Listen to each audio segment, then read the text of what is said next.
Hi there, I'm Coach Kenneth, and in today's video I'm going to be talking about my partner's anxiety is driving me crazy. So in this video I'm going to be talking about what it's like, or what it can be like, to be in a relationship with someone who has an anxious attachment style.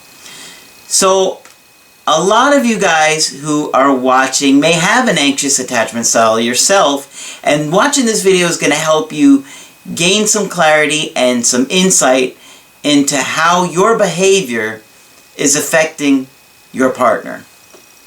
I got a really good email here from Adam, who says he and his girlfriend keep fighting because she has a high level of anxiety.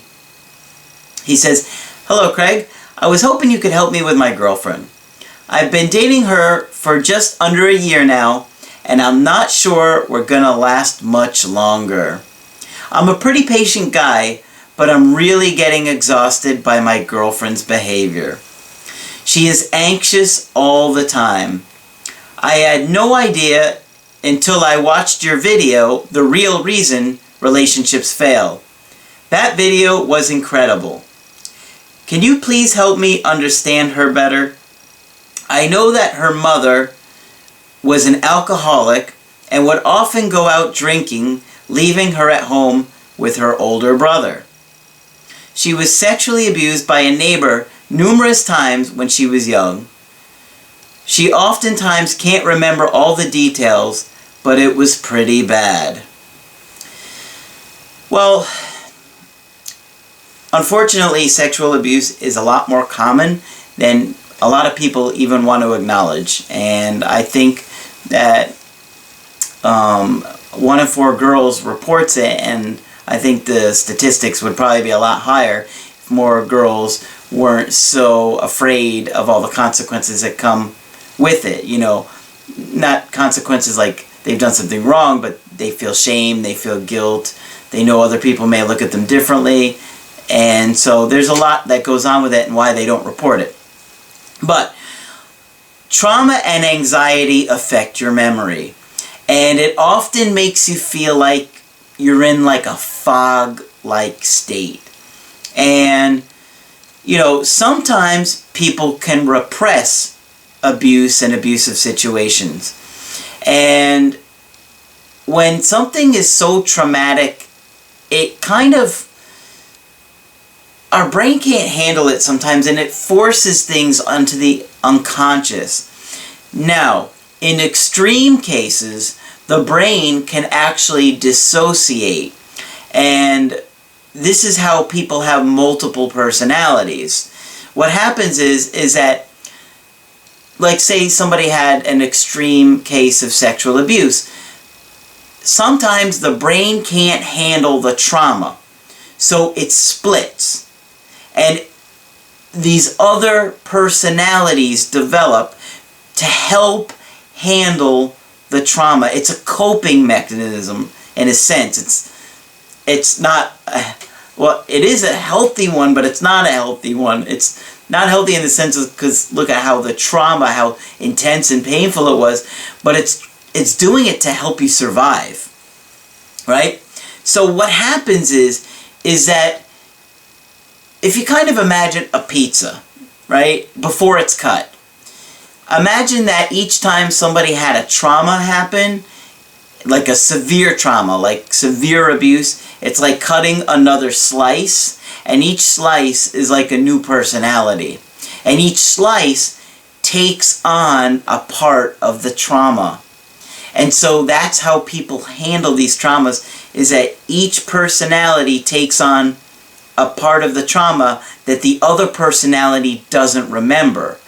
Okay? That's how they survive it. It's like they're all responsible for handling a little piece. And so, you know, when someone has a lot of traumatic events, that's typically why they have more personalities. Get it? Alright, I kind of got derailed there for a minute, but that gives you some good indication of what happens with extreme trauma and why people dissociate. And let me just throw this out there real quick before I get into this. One of the greatest documentaries I've ever seen is called The Jinx, and it's about Robert Durst, who, I don't want to get into it because I really want you to check it out, but as I was watching it, all I could think is, this guy is dissociative. And the reason that I think that is because he starts doing these blinks like this, and it's him switching.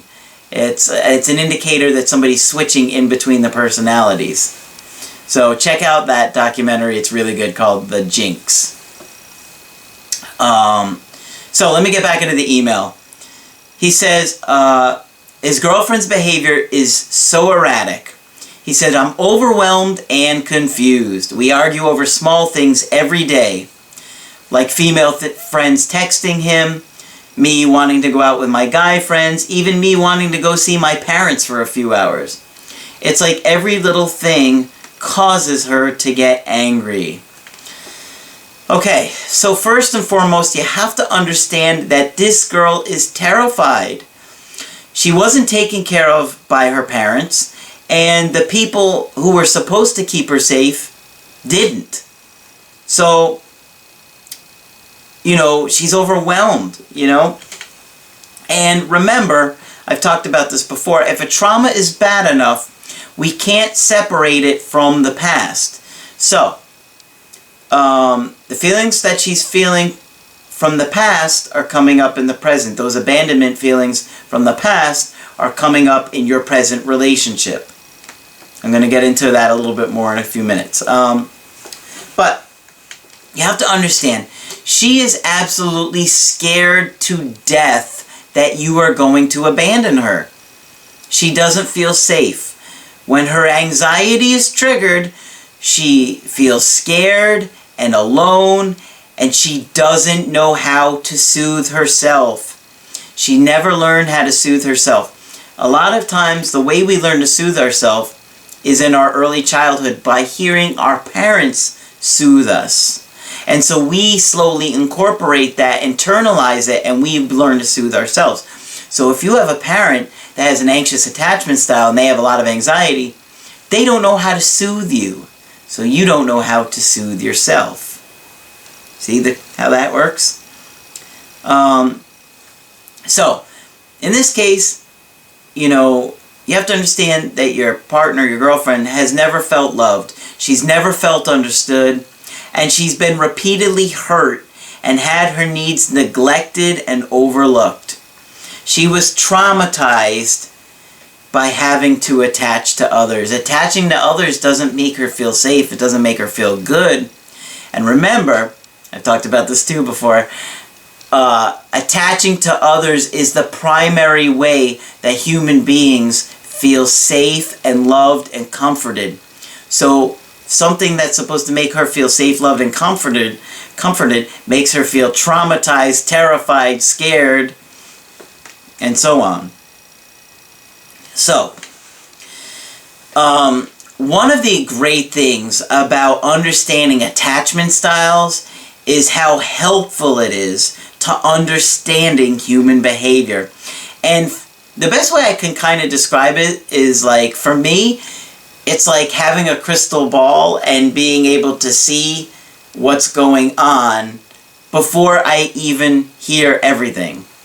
So that's one of the great things that you guys will get extra help with when you're working with me, is you can just tell me a couple of things and right away I'm going to pick things up that you're going to be like, how did you know that?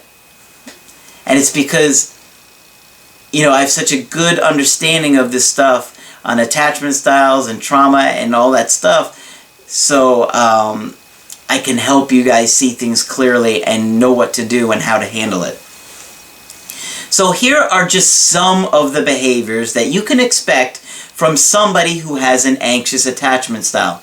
Now remember, the more trauma or the more anxious they are, the more neglected they were in their childhood, the more intense and frequent you would see these behaviors.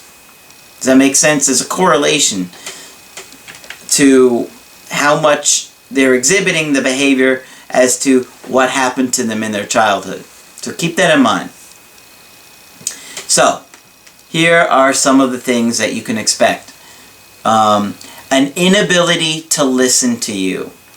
A lot of times when somebody has an anxious attachment style, they're in their own world because they're focused on their anxiety and trying to soothe their anxiety. And remember, they probably don't know how to do it.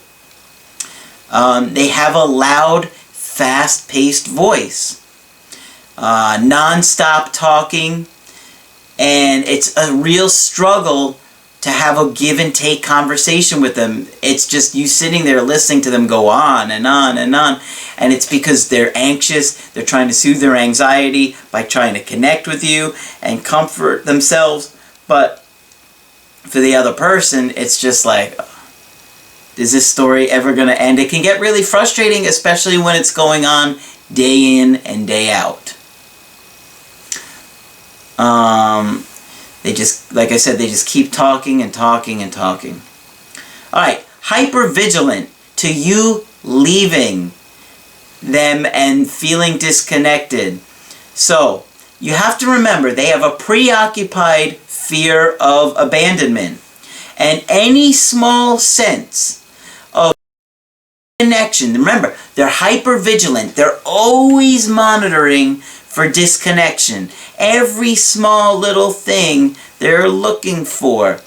They don't even mean to do it, but it's because they've been doing it for so long with their parents and their caregivers. Now they do it with their romantic partners. So, anytime they sense a disconnection, whether it's real or imagined, remember, it doesn't have to necessarily be something real. It could be something like, you want to go out with your friends, and they just kind of take on these thoughts of, oh, he doesn't want to spend time with me. Oh, what if he's going to see somebody else? What if he's going to see another girl? So it's not even necessarily a reflection of you doing anything wrong.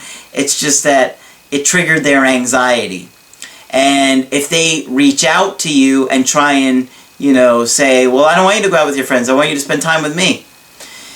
And you say, well, I already have these plans, or you don't respond in a way that they don't like, they're probably going to have a meltdown when they don't get the reaction from you and they don't feel that connection and that safety with you. Here are some other things to look for. Controlling behavior. They're trying to control you. Why? Because they don't want you leaving the house, talking to friends, going places without them, because they're afraid you're going to leave them. It's not that they want to control you, it's that they're afraid to let you go. And remember, I always say, I've been saying remember a lot in this video. I know I have a lot of videos out there for you guys. Okay, I've talked about this in other videos where I say the very thing that we're afraid to happen, we actually cause to happen. So by them trying to control you and you just getting more and more exhausted by that behavior, it's like the more they try and control you, the more you want to push them away. And this goes for you, guys. If you try and control your partner because you feel disconnected and scared, they're ultimately just going to feel more and more, trapped and push you away. So, here's some more things to look for. Lashing out and getting angry quickly. They become irate quickly, cursing and yelling when they don't get their way, emotional meltdowns. Arguments can escalate very quickly because that anxiety gets triggered and they lose emotional self-control. They don't know how to soothe themselves. It's not easy. You have to imagine they haven't learned how to do it. Somebody that has an anxious attachment style might attach to somebody new relatively quickly, like moving into somebody after only a month. They have an anxious attachment style. They're trying to get those needs met. And remember, we're only as needy as our unmet needs. Think about it. We're only as needy as our unmet needs. So, when somebody projects all these powerful, intense feelings onto somebody they barely know, it tells me that they've had a lot of unmet needs, and they're hoping that this person is going to finally meet them. And it also says to me that there's a good chance they have an attachment injury. You have to understand that for them, they didn't feel loved. They didn't feel listened to. They didn't feel important. And over time, attaching to others didn't make them feel good. It hurt. Physically, really hurt. It was traumatic, it was painful, and it is scary. So, if you want to know how traumatic or intense the hurt was for them, look at their behavior. Look at how intense and upset that they get in the present moment. And then try to imagine them as a child feeling those feelings. Because that same intensity, that same level of intensity in the present moment was what they experienced in their childhood. See the correlation? So, what do? You're sitting there thinking, well, this is a lot to take in. Yeah, it is. It is. And really, you have to have empathy for them. Put yourself in their shoes. I know it can be incredibly difficult at times, but you have to look at how they can't calm themselves down. They can't soothe themselves. And why? You know, just take a look at what it would have been like to be in their childhood and understand them. Imagine them as a child being upset, that upset, but no one is soothing them. They feel scared, alone, terrified, unloved. And it's not easy to get over. It isn't. It takes time. And even for myself, as hard as I've worked to get where I'm at, I still have a difficult time grasping how much pain and trauma I faced growing up. Because as an adult, and I look back at my childhood, I realized I was ignored. And I know because my memory of my childhood is very foggy. I don't have a lot of memories of my childhood. And it's because I had a lot of anxiety. And there was a lot of tension at my house with my stepfather, and he was always screaming and yelling. He would drink, and I think I just kind of went into my room and played with my toys. I didn't have siblings, so I was kind of by myself and just in my own world, tuning them out and the arguing that was going on, because it was going on pretty intensely on a pretty frequent basis. So it's kind of crazy, but I don't have a lot of memories, especially before the age of 12. And I look at things like in my own childhood where I didn't want to eat. And I was very, very controlling about what I would eat and what I would put in my mouth. And I think it's because I felt like I had very little control of my life. So I would control what I was going to put in my mouth. No one was going to make me do it. And if my mom or my stepdad would tell me to eat, I wasn't going to do it. And if they tried to make me sit at the table, I was going to outweigh them. Nothing was going to get me to do that when I didn't want to. It was a control issue. Especially when it came to somebody saying, would you try this? If somebody said, would you try this? It was immediately like, nope, I'm not trying that. Nope. And nothing anybody was going to say or do would make me try it. Now, actually, as I've gotten older, I actually, have worked through this, and I do try things, and if somebody says try this, assuming it's something reasonable, I do now. And even my friends see the change in me. They're like, you're really going to try that? So it's a step in the right direction for me. So you know, I'm talking about all of these difficult things that you guys go through. So, I will give you some self-disclosure here and share a little bit about my life so you understand why I do what I do and why I do these videos for you guys. And, my life, I remember crying when I was really, upset and saying to my stepfather, "You're so mean to me." All the time, I always remember saying to him, "You're mean to me." And, I was 28 at the time, but, no, I was just kidding. I was little, and I remember just constantly saying, "You're mean to me." And, it's interesting. One of my best friends and I had a talk recently, and he knew it was bad for me. And even as a kid, he knew it was bad for me. And he brought up this one memory that he had. And after he told me, I remembered it, but I didn't remember it until he told me. But one day, my stepfather told me and him to get the rocks out of the pool. And he said he would give us like a quarter for each rock that we brought up to the surface. And so we went and collected all the rocks. And when we were done, my dad counted them up and he gave my friend the money, but he didn't give me the money. And so, I don't remember how old I was. I'm probably around 9-ish. And so my friend, he didn't even take the money because he was like, I guess he felt so bad that my stepdad didn't give me the money. And he went home and said to his mom, why is Don so mean to Craig? I mean, this was something that happened 30 years ago, and it was so powerful to him that he remembered that. So,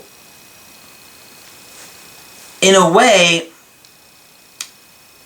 a big part of the reason that I give you guys these videos and I put out this content for you guys for free, and some coaches want to charge thousands of dollars to put out, videos and programs, and that's their business. They can do however they want. But just to give you an understanding of me and why I do this for you guys, I think I try and extend to you and give you guys the kindness that I wish I had gotten. And I wished that I had been listened to as a kid. And that's part of the reason why I became a therapist. To give you guys what I had desperately wished for getting. And I'm going to share this story with you guys because this is a really powerful example of how I didn't feel heard. And I don't remember how old I was. I was probably about, I guess I want to say like 7-ish. And I had a pet rabbit that, lived in a cage in my bedroom. And my mom and stepdad told me one morning that they were going to put the rabbit and the cage outside to get some fresh air. I don't know if the rabbit was stinking up the room. I don't know what the deal was. I don't remember that. But I do remember, and this is how traumatic it was, that I was begging them and screaming at them, crying. I was just in a rage, upset. I couldn't be, consoled. Don't put the rabbit outside. Don't you put the rabbit outside. He's going to die. It's too hot outside. I was just so irate, so upset. And they're trying to tell me, no, he's going to be fine. We're going to give him water. He'll be in the shade. And I just could not stop. And I couldn't calm down. They sent me to, and all day I was anxious about this rabbit. I was attached to it. I really cared for it. I loved this little thing. And, I was just in this daze all day just wondering about this rabbit. And I was so scared that it was going to die in the heat. It was up in New York, and so it wasn't like in the southern states. But something in me told me this rabbit is going to die. And I remember I ran home, and first thing I ran outside to check on her, and she was dead. If you can't imagine how powerful, how sad, how hurt, how angry I was. I can still remember that moment like it happened yesterday. And what do I tell you? If a trauma is bad enough, you can't separate it from the past from the present. And I still remember that moment of just being devastated. I begged them, I pleaded with them, I screamed, I yelled. They didn't hear me. They didn't listen to me. They didn't do what I asked them to do. As a result, they killed the rabbit. And I was furious. And it still makes me upset. Because when somebody doesn't listen to you, it really, over time, just makes you angry. Because you're wanting to feel heard and connected to. And I didn't. And as an adult, I understand that my mom had a lot of anxiety. She was a great person and a wonderful person to so many people. But she had a lot of anxiety. And because of it, she couldn't hear me. Because she couldn't soothe her own anxiety.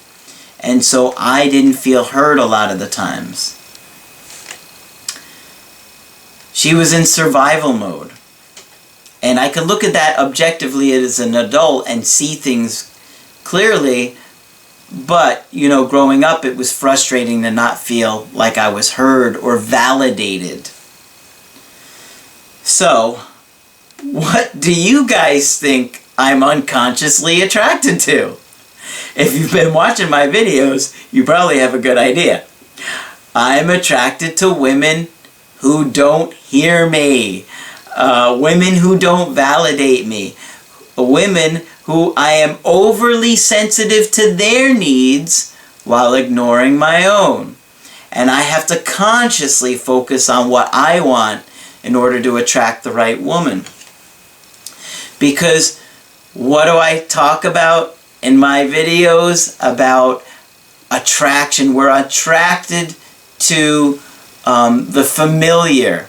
And we are attracted to the negative traits of our caregivers in an effort to try and repair it. Now, there's some debate as to whether or not that's actually the reason, but a lot of the great psychotherapists that I love believe that, and so I think that there's truth to that. We're trying to repair what we didn't get from our caregivers, the things that they neglected on us on. We're trying to repair that, and that's why we're attracted to people that hurt us in the same way as our caregivers. And I heard a great quote by Harville Hendricks who says, "I only want what I need from someone who can't give it to me." I'm going to say that again. I only want what I need from someone who can't give it to me. So, something to think about, right?